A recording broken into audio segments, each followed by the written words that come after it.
I don't know if you know this, but I'm pretty sure OAN. So this is, okay, for those of you that haven't been following along, in the tier of right-wing media, there's Fox, and then there's a huge cliff to Newsmax, and then after you fall off the huge cliff and hit Newsmax, you basically tumble down a hillside of RSBN, RAV, and OAN, and then you fall off an even further cliff, and you end up on Flashpoint, the Kenneth Copeland religious network. It's like you're already dead at that point. It's essentially hell. And but OAN in all these, interestingly enough, we almost give them a pass sometimes because I swear to God, it looks like it's done out of a high school. This young lady, Kara McKinney, has a show called Tipping Point, because tipping point, breaking point, turning point, it's all about the point. What's your point? I don't know. But in this, this is a video called "I Never Thought I Would Live to See This Day." So obviously it's a tipping point for her. So things are, coming together. Yes, and her name is pronounced McKinney, not McKinney.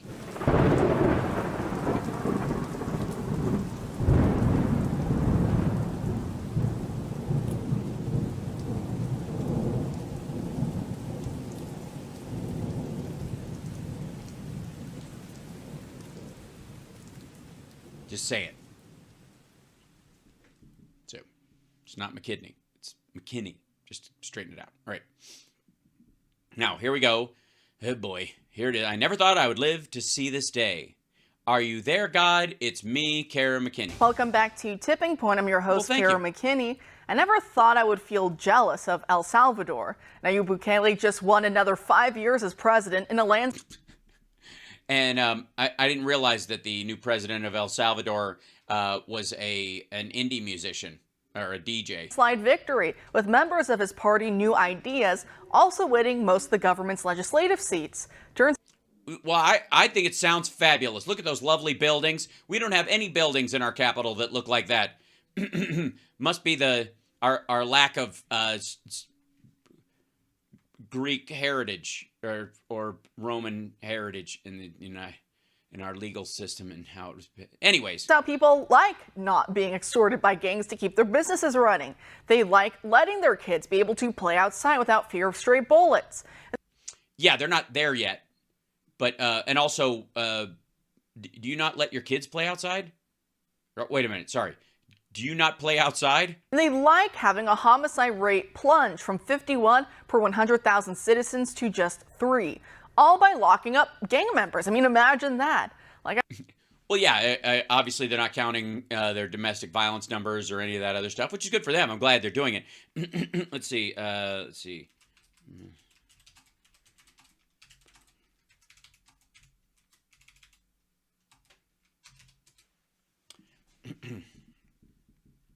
I've said before, decline is a choice. We don't have to let criminals run the streets. It's not as complicated as NGO hucksters and politicians paid to say as much would try and have you believe. No, After his victory, Bukele and his wife appeared on the balcony of the National Palace to give all glory to God for their win. Listen. Y ahora que nos vieron hacer un milagro, que la verdad hay que darle la gloria a Dios. At the Palacio Nacional. Apparently, those are God's horns honking. 7 horns are honking. All right. Porque ¿qué somos nosotros? Sino herramientas todos. We're all the tools of God. Right, this sounds like something that Joel Osteen would say. Herramientas de Dios. Dios quiso sanar nuestro país y lo sanó. A través de un pueblo unido que decidió dejar el pasado atrás y decidió tomar las riendas de su propio destino.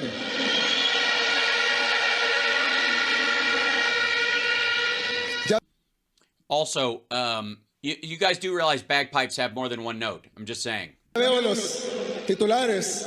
Bukele menciona a Dios y el país debe ser laico. Es que hasta eso nos quieren imponer, que seamos ateos.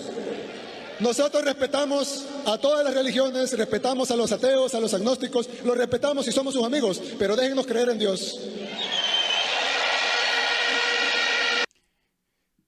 Yeah, we don't actually have to have that conversation most of the time in the United States, but it's nice that they're doing that, I guess. Y déjenos darle la gloria si así lo queremos. ¿En qué les molesta? ¿En qué les afecta? Yeah, que les afecta? Es que les molesta. What's the problem? Why would you molest God like that? Tal vez les afecta el ejemplo, porque tal vez las poblaciones de sus países a las que les han metido el ateísmo empiecen también o vuelvan a creer en Dios. Now, if you try and read about his victory in Western media, you'll see words like unconstitutional thrown around. They'll try and... Really? Oh, hold on. Hold on. Let me see if I can... Let's... I'm gonna... Are they throwing it around or are they using it in sentences? I'm kidding about the bagpipes. Those are just air horns. Yeah. Let's see. Go to Bukele. I'm looking up the thing right here. And then we'll go over here to news about Bukele. And let's see what the... They go to... Let's grab this right here. Get back here, you silly. Get into the news. So here's what I see when I call up the news on here. El País in English says Nayib Bukele's hidden cabinet, the shadowy group of Venezuelans who are in it. What Bukele's rise means for the region after Nayib Bukele's what? Crushing unconstitutional victory. What next? Okay, so this is The Economist. Okay, this is the one they're talking about. You'll hear words like unconstitutional thrown around. Okay. El Salvador's philosopher king is already hinting at a third term. He reacted to the re-election victory on February 4th with his usual understatement before any official results were announced. Nayib Bukele claimed to have won at least 85% of the vote. In a speech from the presidential palace, he calls the record for the entire democracy in the history of the world. Bukele indeed won with a landslide with 70% of the votes tallied. He had 83%. His party, New Ideas, has probably won a majority in the slimmed-down national legislature too, though perhaps not to the degree he claims. A problem with the electronic system. Blah, blah, blah. Okay, and then what's this? He's going to address CPAC. I don't know if they didn't. I don't see unconstitutional thrown around in that one, would he? Okay. Bukele, Bukele, fact-checked rumors. Nayib Bukele. This is Snopes. Re-elected Elzar claims 80% of the vote. Here's the truth. Okay.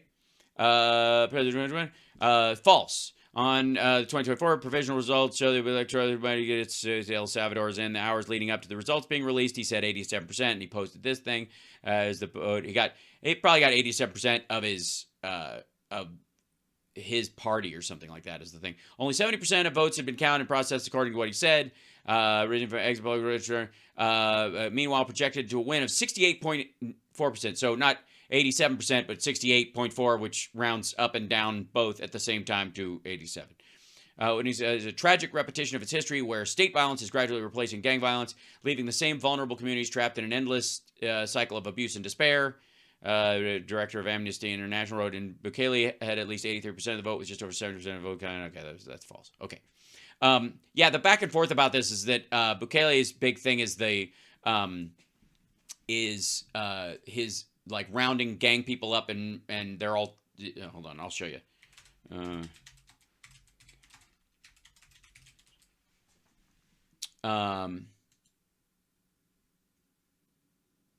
Yeah. So he declared, quote unquote, a war on crime. This is the first group of hold on, let me put this in here. If thousands of tattooed inmates pictured in El Salvador's mega prison. This is the thing. This is these guys. They built a jail that's going to hold 40,000 people. There's a difference between sort of like gangs in the United States and how they run, and then the narco gangs in South America specifically, because they are effectively nation states in and of themselves. So when you're locking guys like this up, it is a lot more like political prisoners without an ideology. That they are that these guys are effectively there to take over the fucking country, and run it through graft. But all these dudes, you're talking about tens of thousands of these dudes who have like face tattoos and they've got their death count tattooed on their arm or their face or their chest. Like they look at these dudes.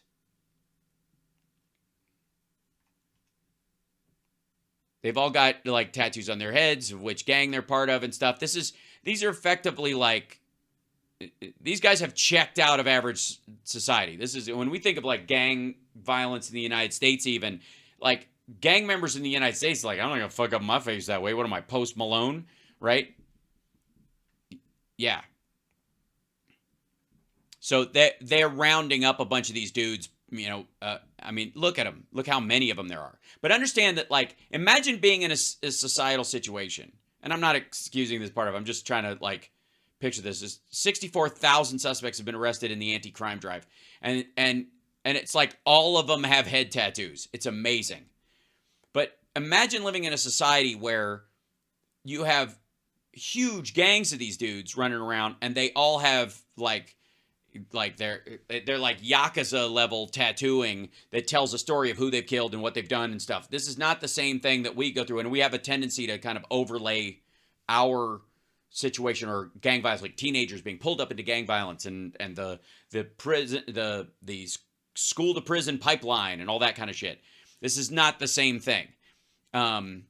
Yeah, this is also this is part of the Bitcoin thing as well, because that drove the elevation of all these things. So it's not surprising that the reaction to it has been so extraordinary because of the circumstance, right?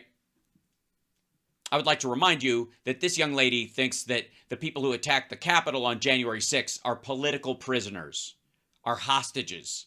So I guess, so if, just so you know, if somebody like Bukele was in charge on, you know, and the alternate party, if he was in Biden's position and the alternate party that he had just beaten an election had sent their people to the fucking Capitol, they'd all be lined up in, like, the Jan Sixers would be lined up in rows like this. And they'd all have a new tattoo that said "fuck Ashley Babbitt" on their back of their neck. So let's understand the hypocrisy of what she's talking about. It's scary to say that when he first took office, he would appear at the Legislative Assembly backed by rifle-toting soldiers. What they don't tell you is that El Salvador was incredibly dangerous at the time, that those Yeah, they do. in power always circumvented the Constitution. How else are you going to play? Also, the interesting thing, well, hold on. I am 1776. Bukele's War for Peace, how El Salvador fought the gangs won. Okay, whatever. Let's look at this NPR article. They cut this piece out. And you know, NPR could be a little soft in the water about these things, but that doesn't necessarily mean they are. NPR, troops occupy, because we always love that third paragraph, don't we, kids? El Salvador's legislature. Okay, there you go. Yeah, there you go. Okay. This is that article. I'll bring this down for you. Troops occupy El Salvador's legislature to back president's crime package. Police and armed soldiers carrying rifles dressed in battle fatigues enter the parliament building to show support for his $109 million loan plan to better equip them. Heavily armed police and soldiers in El Salvador briefly occupied the country's parliament building on Sunday in a literal show of force supporting legislature to better equip them. The armed forces and national civil police troops carrying rifles and dressed in battle fatigues and tactical gear entered the building after President Nayib Bukele failed to push through an approval of a $109 million equipment loan. The loan is part of Bukele's broader multi-phase territorial control plan to crack down on El Salvador's rampant gang problem. The loan is, I don't know, I think even NPR saying rampant gang problem. All right. The loan is meant to buy police vehicles, uniforms, video surveillance equipment, and a helicopter. The move by the soldiers ordered by Bukele drew condemnation from the opposition, which controls the Legislative Assembly. They labeled it an act of intimidation, accused the president of acting like a dictator, but they were able to vote against it. This is the weird part. Even if he was trying to, they still voted against it. Oh, the audio's too loud? My audio's too loud, or their audio's too loud? Sorry. Maybe so. Okay. Or are you coming in, or some people are just joining joining me live now. By the way, hit the like, share the show, let people know we're here. Earlier, Bukele had issued a call for supporters to descend on the Legislative Assembly to force passage of the loan. Thousands responded in a speech addressing it outside the building. The charismatic 38-year-old former mayor of San Salvador, who assumed the presidency in June, threatened to have opposition lawmakers forcibly removed from the chamber. That would be the unconstitutional part.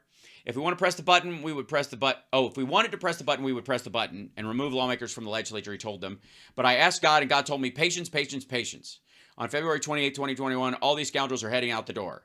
He said, referring to the next parliamentary elections. If these scoundrels do not approve the loan for the territorial control plan, we will summon them here on Sunday, setting a week deadline. The showdown came after the majority of members of parliament opted to sit out debate on the loan plan, leaving the voting body without a quorum. The opposition right-wing Arena and leftist FMLN parties said they want more details on the spending plan before a vote. Human Rights Watch called the move by the security force an exhibition of brute force. Again, I get what they're saying, because it's anytime dudes show up in armor like this, it's going to be scary. But the point is, they're not going to fucking drum these guys out. What they're saying is, you're leaving, like the cops are showing up going, you're leaving us to get killed. The police, seriously, the police in areas like that, police have a rough job anyways. But in countries like El Salvador, fucking hell. Hold on.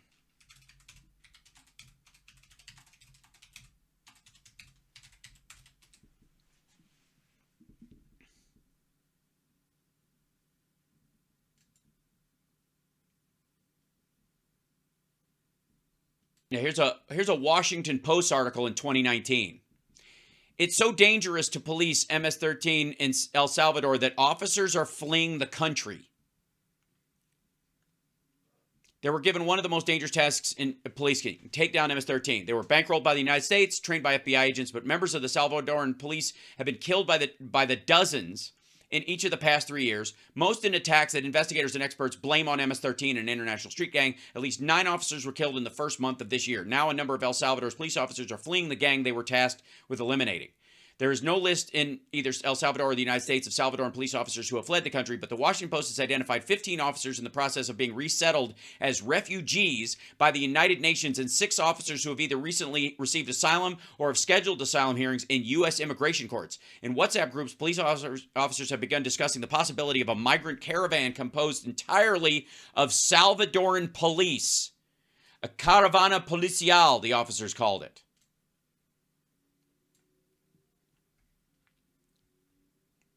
The exodus of Salvadoran police points to how the country's security forces have failed to break the stranglehold of organized crime. It also shows that among those seeking refuge in the United States during the Trump administration, some of America's closest security partners.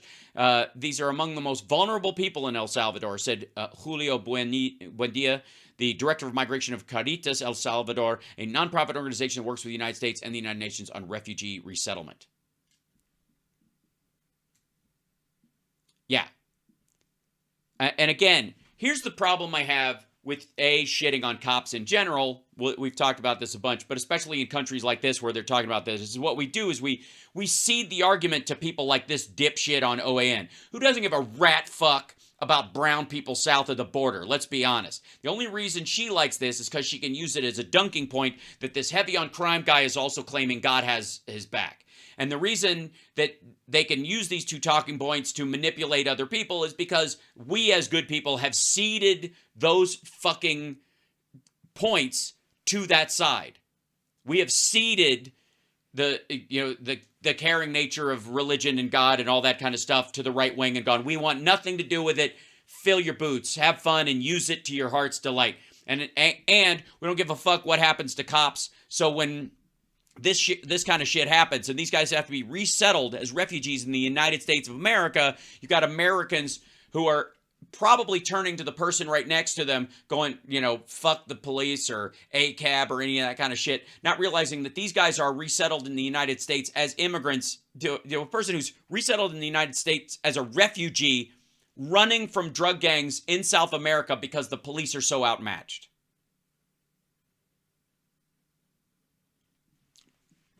Okay, there endeth the lesson. Anyways, back to the high school program. Toting soldiers. What they don't tell you is that El Salvador wasn't in 2019. The Supreme Electoral Tribunal worked hand in fist with the 2 old parties which control everything in El Salvador to block Bukele and his new party from running. After catching wind of this trick, Bukele quickly changed his affiliation to that of a small center-left party. But then the same thing happened. That party was also ruled ineligible by the tribunal. But they waited to deliberate until the final hours that a candidate has to register. And when they made their decision, they planned to wait until the next day to announce it so that Bukele couldn't switch party affiliation once again. Thankfully, an insider told him what was happening, so he switched parties again to that of a small center-right party. As the magazine's commissioning editor argues, the international media and NGOs who claim President Bukele is a threat to democracy in El Salvador had nothing to say in 2019 when the tribunal colluded to illegally subvert democracy by blocking Bukele's candidacy for the presidency. Joining us now to discuss all this and more is former law enforcement officer Mike Pugliese, the founder of the Pugliese law firm. Mike, thanks for being here tonight. Yes, you're El Salvadoran. You speak Spanish and Portuguese, and obviously have no, none of those things. All right. Kara, thank you for having me. Yeah, he did remarkable reforms right when he took office, and you're right. I'm familiar with El Salvador, and it was. Well, that's good. I'm glad they're having him on. He's familiar, guys. Relax, okay? He's familiar with El Salvador. He's heard of it. You were scared just to land your plane there and go in there without having some type of bodyguard waiting for you to take you into San Salvador. But you know, I've talked to friends down there now, and it's 180 degrees difference. And one of the things he did was he implicated a territorial control plan and actually got President Trump on board with this plan to basically target the high crime areas. And one of the notorious criminal gangs was the MS-13 gang, which we're familiar with. Which, by the way, for the record, was by no means the dominant gang down there until Trump decided their name sounded cool. Let's be abundantly clear. MS-13 was not, it had nowhere near the nationwide or international cred that it got from Donald Trump. He liked the sound of it. He heard a couple stories and just started playing them up. And they, MS-13, parlayed that notorious background story that Trump had given them into more control of El Salvador. For real. They became a much bigger gang. Right, sounds like equals like MC8, exactly. Trump, it was easy for him to say. There's a bunch of, by the way, there's a bunch of South American gangs that are, you know, that are like, hold on, I'll bring up a couple. Like,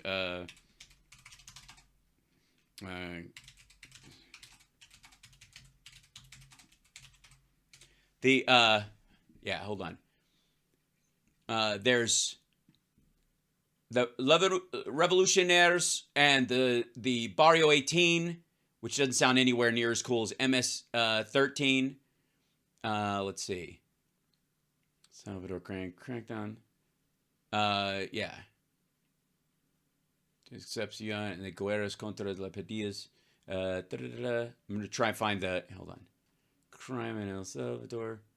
President 65 years, 43 snow gang. Maras.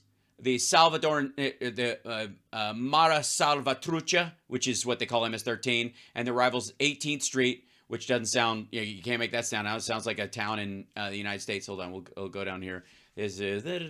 Try El Salvador homicides. This is the gangs. Yeah. 18th Street Gang, which is Mara 18, which is was formed in 1960s by a Mexican-American youth gang in the Rampart neighborhood in Los Angeles. MS-13 and Mara 18 both formed in Los Angeles. Both the biggest gangs in El Salvador started in Los Angeles. Curiously, around a time when crack and things. Anyways, the Mara Salvatrucha is another rival gang. But imagine Trump saying Mara 18 or Mara Salvatrucha, right? Of course not. MS-13, he could say that one. That's why. Mara 18 is bigger, but MS-13 sounds, it's easier for him to pronounce. Let's see, the other one, let's see, Supermano Dura, which is the program that they shut them down with. And then the, let's see, cartels. Yeah. How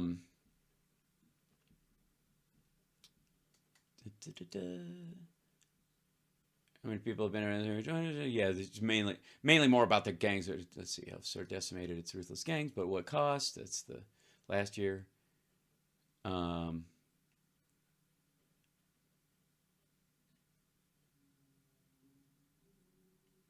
Yeah. And I'll show you.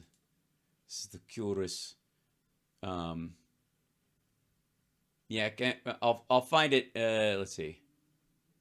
Yeah, this is how most of the stuff like is being addressed down there. The drop in crime in El Salvador is stunning, but it has a dark side. This is recent. Yeah, this is Will Freeman and Lucas Parello. Freeman is a fellow for Latin American Studies at the Council on Foreign Relations. Parello is an assistant professor of political science at Marist College. They reported in El Salvador before and during the election. Okay, cool. So we gave their tough on crime president a sweeping mandate, keep going, but the votes are still being counted. Claims he won a re-election by a landslide with more than 85% of the vote. Again, these days it's all about sales, so he got about 68%. Still nothing to sneeze at. Yeah, Bukele's unparalleled rise comes down to a single factor. El Salvador's stunning crime drop. Since he took office in 2019, intentional homicide rates... Were they still running, still killing people in drunk driving accidents? Vehicular homicides down, or still up, whatever, have decreased from 38 per 100,000 in that year to 7.8 in 2022, well below the Latin American average of 16.4 for the same year. By the way, the United States, I'm fairly certain ours is, let's see, 6.3. The United States is 6.3 per 100. So he's in our ballpark. Crackdown, Mr. Bukele has led on organized crime as well, but dismantled the infamous street gangs that terrorized the population for decades, but also exacted a tremendous price on Salvadorans' human rights, civil liberties, and democracy. Since March 2022, when Mr. Bukele declared a state of emergency that suspended basic civil liberties, security forces have locked up roughly 75,000 people. A staggering 1 in 45 adults is now in prison. Other leaders in the neighborhood are taking notice. They have debated adopting the same drastic measures, but even if they wanted to make the trade-off that Mr. Bukele's government has, making streets safer through methods that are blatantly at odds with democracy, they aren't likely to succeed. The conditions that enabled Bukele's success in political stardom are unique to El Salvador and can't be exported. Don't count on it. Let's just, yeah. Yeah, it wasn't intentional homicide. It was assisted suicide, Your Honor. Yeah. My boss had an accident. He fell on a knife 4 times. These things do happen. It's a jungle out there. Walking the streets of the capital, El Salvador, in the days before the election, we saw firsthand how families with children had returned to parks. People can now cross formerly impassable gang-controlled borders between neighborhoods. The city center, which for years was largely empty by sunset, is now lively late into the night. Now, can I, for my dear friends at Human Rights Watch and elsewhere, it's very weird to me that you would make the case about this dude rounding up people who are part of these gangs, and he's definitely coming heavy-handed. And at some point, this will level out. It won't be as necessary. But they had obviously an emergency there. And the reporters who are talking about this even know this. What's weird to me is making the streets safer through methods that are blatantly at odds with democracy is the phrase right here. That's what sticks out to me. Couple of reasons. One is he was voted in to do it. So obviously it isn't. And he ran center left and they bounced him center right. So policy wise, besides all this, he seems to be leaning a lot more towards left of center policy wise, except for this one emergency that they're dealing with, right? Making the streets safer through methods that are blatantly at odds with democracy. Well, clearly not, because the people thought they were in an emergency and voted, by a huge margin, even not his exaggerated margin, for him. Okay, if there's any suggestion, that this was a stolen election or that he manipulated it, love to fucking hear it. But that said, obviously not at odds with democracy if they voted him in to do this very thing. Secondly, why isn't there a conversation about the fact that the gang control of all these places is at odds with democracy? That the gang-related violence itself throughout El Salvador that had been controlling this country for so long isn't blatantly at odds with democracy. They didn't vote these gangs in, and if you have to ask permission to cross a park or you'll get fucking killed, obviously you're not voting for people to assure that. They're just not capable of doing anything about it. And at a certain point, if somebody's willing to get murdered, because that's what most of the time happens in countries where they're trying to make this kind of shift, The dude usually gets killed by the gangs he's rounding up. Why does nobody address the fact that these countries, that this is the gang activity and the drug activity is at odds with democracy? The other thing, too, that's what I've been saying, end the war on drugs, solve the immigration problem. That won't do it, Groove Dragon. Again, the growth in American drugs has been synthetic anyways. And weed is a cultivation issue now. Well, that's another conversation for another time. But it doesn't matter. It doesn't come here. We're the biggest buyer, but we're not the only buyer. We're just the big single buyer of drugs that come from these countries. Without us, it goes elsewhere.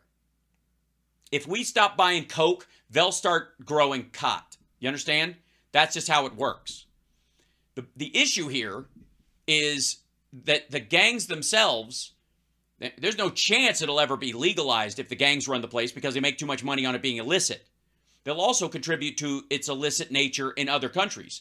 There is specifically an impetus for drug gangs to make sure that a bunch of people die every year from drug overdoses to keep countries from legalizing it, because if it's sort of this trade-off. If it reaches if there are too many overdoses and that kind of stuff, people are like, well, you let more of that shit in, more people are going to overdose, right? And so people are still pushing back on it. They've got as much a reason to put a thumb on the scale of its remaining illegal as they do of it becoming legal and them becoming the business behind it, because that's, they settle in. Ask any of the gentrified mafia people who got into the real linen business after it, right?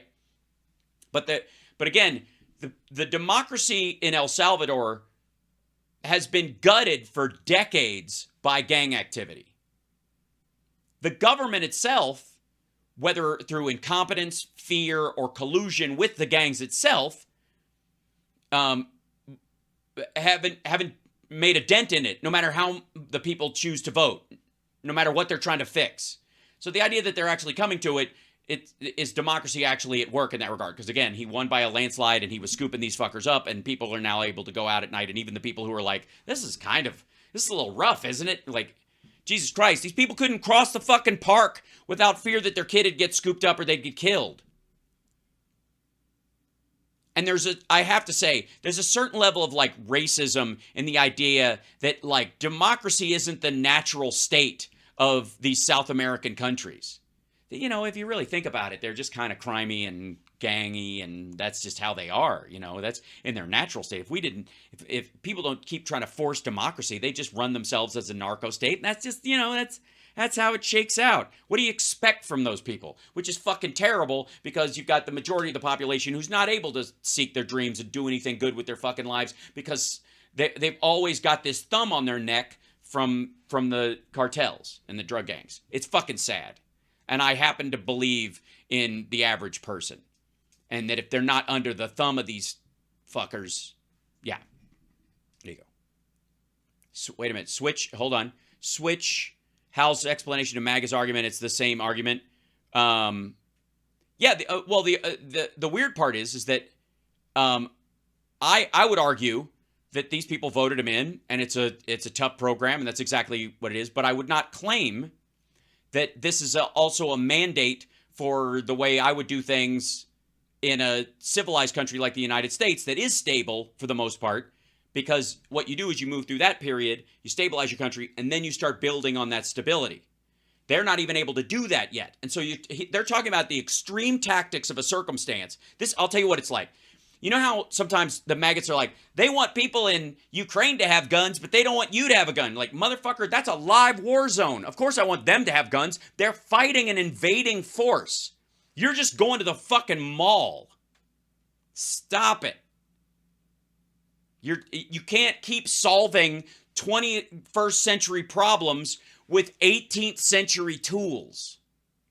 Yes, MAGA does argue that the U.S. is not stable, but that's because they have to, because complexity scares them, because the challenges to them are social, intellectual, philosophical, and spiritual, and it's too difficult to wrestle with. They'd much rather it just be something they could solve with crayons and hammers. Yeah. So the idea that they're solving this and that he's saying, we believe in God and we accept atheists and stuff, but maybe people should, that's just where he's coming from. Part of the reason for that is because he's motivating a populace that's dealing with a murder rate that is fucking unfathomable, even at the peak of it in the United States. Think of how people are acting right now about the murder rate and how the political discussion about our murder rate in the United States is right now. And we're at 6.8 per 100%, per 100,000. And by the way, I'm wrong about this, about Bukele. You're missing my point. I'm not justifying what Bukele's doing. I'm talking about her taking his argument in an emergency and how he might be acting or who they might elect in a circumstance that is off the charts from our expectation, and her trying to overlay what he's doing onto the American system as if there's any fit whatsoever. She's trying to hijack this, like, that's what we need to do. We need 40,000 prisons and just chuck people in there. And we need, a president who will go, we don't mind the atheists, but everyone worships God. She wants the solution that they are having in a situation that is on its fucking heels, or has been for fucking decades, at the tipping point of collapse. And she wants to take their solutions and put it on the United States, a place where she can walk to a fucking Starbucks from her fucking car without being abducted and sold in fucking Brazil. Right? That's the thing. That's my issue. Is that they look to things like this and you go, see, look how extreme things were, and look at the huge drop off, and look how, it's you're comparing apples to cats. It doesn't make any fucking sense whatsoever. And what they're trying to do is usurp this extremity and overlay it onto our society, which has more complex issues, and pretend like it's that simple. Okay, you get my point? Okay. Here in the United States, that's what is taking over our areas down here through the open border. See? What'd I tell you? Down in Texas. And no, they aren't. But he stopped that. He focused with all his police and military strength on these gangs and these gang activities to bring it to a halt. And he was right. Listen to these assholes. These motherfuckers think this is what the border looks like. Seriously. They also think we're letting everybody through, and that even the women and children look like this. I'm serious. It's like if you had a country that was hit by a fucking earthquake and a hurricane at the same time, and everybody was talking down there about, we need a huge loan from the IMF to reinforce our foundations and rebuild our roofs. And everybody up here who has a crack in their floor and has had a leak a couple of years when it rains a little too much goes, that's what we need. We need $178 billion from the IMF as a loan to fix my roof and my cracked floor, even though it's not anywhere comparable to collapsing buildings, right? That's the point. They want you to think that that's where we're on the edge of that. Otherwise, their solutions don't fucking work. They're too boring. They're too normal. That's one of the things I like about Biden. He's back to the boring aspect of government. Just fucking handle shit like a normal person. It's tough enough. We don't need somebody who every chance they get puts their oars in the water and rows the fucking other direction. Like, asshole, we've got enough tide going that way. We've got enough current going that way. We don't need any help from you. Accused, and you're showing the picture right there, he was accused of showing some type of leniency towards these gang members, and he purposely put out videos of how he had imprisoned these cartel members and these gang members, that they were kept in cramped quarters and pretty close. They weren't given any type of conditions that you could consider somewhat of an appeasement to their criminal activity, but he stopped that. I don't even know what the fuck, that wasn't even a fucking sentence. Yeah, she just ditches out on that. Like, and again, what this guy's like, I'm familiar with El Salvador. And what was his conversation? What did he ultimately say? Yeah, they accused him of being too nice on these gangs, so he put out videos of this shit. No, he didn't. They were running those since the very fucking beginning, you lunatic. And again, this whole video in the beginning, just to remind you, is that OAN and this host in particular, although I think it's kind of consistent through the whole thing, was trying to like wrestle the religious aspect of a Catholic country in South America that is a huge part of the culture down there, where are they secular technically? Absolutely. But South American countries especially are largely Catholic all over we know this. That is the biggest religion down there. And so there is no politician that doesn't get there without at least giving lip service to the idea, much less actually being, you know, well steeped in it. So of course that's a huge part of it. What does that have to do with the United States and the issues we're dealing with our border and that kind of stuff? Fucking nothing. But what she's trying to do is going, that's what we need. We need a guy who will round up people. You know, it's like, it's the same thing with Trump and his fucking quick trial bullshit, right? That's what we need. We need quick trial. We need quick trial. Shut the fuck up. No, we don't. They might, because they're kind of fucked. Their country's in bad shape. They are dealing with an emergency. You don't deal with fucking these assholes. To the Republicans, everything's a fucking hurricane, and it's just, even when it's drizzling outside. Like, dude, when it's sunny out, these motherfuckers are like, look outside. Everything Trump says these days, the country's falling apart.